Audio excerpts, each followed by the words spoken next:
We trust the lamb, not the donkey or the elephant. We need to have a kind of double consciousness around this word woke. We need to operate, yes, number one, in the reality that today, it has garnered negative connotations. And there is a story behind that, of course, right? When the word woke originated in the Black community, long time ago, to describe the need to awaken in the ways that we have been describing already. It was a beautiful word. It was used as an empowering concept, and it resonated with many people. And so as recently as a decade ago, it was a positive word. It was something that, we wanted to strive to, and positive.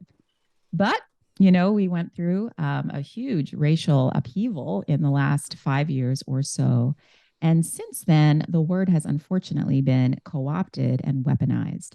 And so now it is used as sort of a scary word, as something that it was never intended to be. But the reality is that's the current reality, right? And so I do need to be careful of when and how I specifically use the word woke.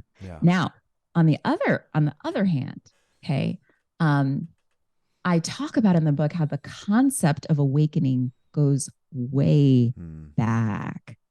It goes way back to Jesus and the scriptures, right? About the need for those who are already committed to God to awaken consistently to new areas in their life and to be alert to darkness that might be operating, an evil operating around them.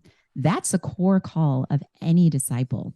But interestingly, if we step back and look at history, we will constantly see the idea of awakening being tied to racial equality and rights. And so, for example, I have this picture in my book of something called the Wide Awake Club, and it is a certificate, okay?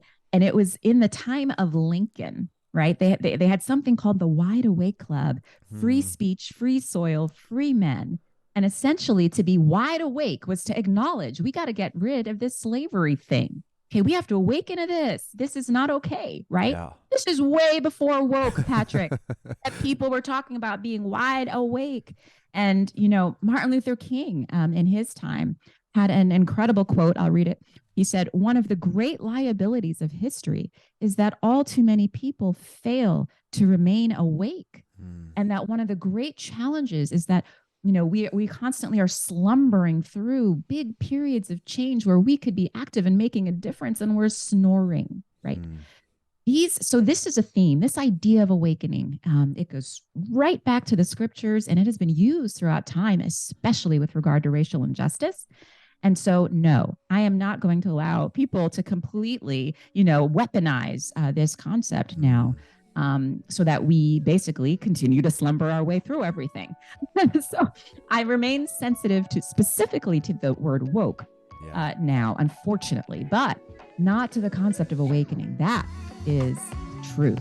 I'm Patrick. Thanks for watching this video. If you're passionate about ending tribalism in the church and giving Jesus your allegiance, you're not alone. We have a podcast and a book. They're both called Truth Over Tribe. You can download the podcast on Apple Podcasts or Spotify. You can buy the book on Amazon. I hope you'll check them out.